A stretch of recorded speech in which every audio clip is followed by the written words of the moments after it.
uquba kulli shay'in, ƙarken dukkanin komai na hannu fihi na cikin duniyan nan namu min aljam'i na tara manya-manyan kuɗaɗe alkasifi masu nauyi, to fa ka sani wata rana ila shatati da zuwa ƙarewa ne. Duk wani abun da ka tara za su ƙare. Kaga mutum sabida tsaban son duniya yakan tara kuɗi masu yawa ya rasa inda ma zai ije su, har sai ya kai can ƙasan sokawai, la ilaha illallah, can ƙasan sokawai a nan ne ake tara manya-manyan kuɗaɗe, kuma duk dukiyan al'umma ne. A'a, kuma mene musamman a ce kuɗi, to halaluha hisabun wa haramuha iqabun. Halas ɗinka ita ne wanda za a iya maka hisabi da ita, idan aka ce haramu ne kuma wai ilan nari kenan direct. Allah ka kiyaye mu. Yace wa ma huznahu, dukkanin dukiyan da zamu tara a duniya min hillin, daga halas ne wa hirmin ko kuma na haram ɗin, to duka yuwa za'u abun raba shi ne fil banina a cikin ƴaƴa maza wa fil banati da ƴaƴa mata.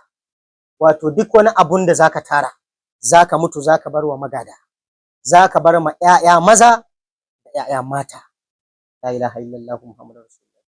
Duk wannan son kuɗin da kake yi wata rana zaka bar shi, zaka bar wa magada, su kuma za su yi aikin alkhairi ne ko kuma aikin shari ne, kuma duk wani abun da za su yi akwai kamashinka.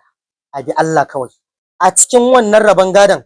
Wa fi man lam nuwahhilhu, har da wanda baka taɓa tunanin zai sami bi falisin ko da dirhami ɗaya ba, shine ko da kwabo ɗaya ba, wanda baka taɓa tunanin zai samu ko da kwabo ɗaya ba a cikin gadon ka, ma'ana wani abu bai ma haɗa ku, idan ka mutu shi ma sai kaga ya samu gadon nan naka.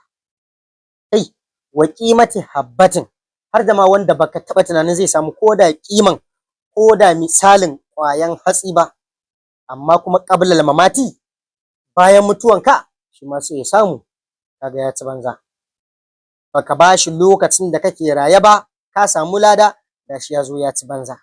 Shine yake cewa wa tansanal ahibatu ba'da ashrin wa qad sirna izaman baliyati. Ba'da ashrin, bayan mutuwa da kwana 10, watan sanal ahibatu, sai masoyanmu duk su manta da mu. La ilaha illallah. Duk wannan tarayyan da aka yi, ana cewa ranan 1, ranan 3, ranan 7, naka fa ta ƙare shi kenan kawai. Waƙad haƙiƙa sirna izaman, lokacin mun zamanto ƙasusuwa, baliyatin diddigaggi, wato diddigaggu, mun riga mun zamo ƙasusuwa. Ga masoyanmu duk riga sun manta da mu. La ilaha illallah. Ka anna lam nu'ashirhum, kai yanda ka san ba a yi wani rayuwa na zamantakewa biwuddin na soyayya ba.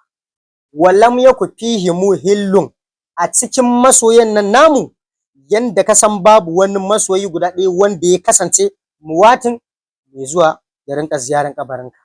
Babu wani wanda zai rika zuwa ziyaran kabarinka ya tuna ai mun yi rayuwa tare ko mun yi abin nan. Ina, shi ma yana can nashi wurin shargallan kafin shi ma ya zo ya mutu, shi ma an manta da shi. Haka rayuwa take.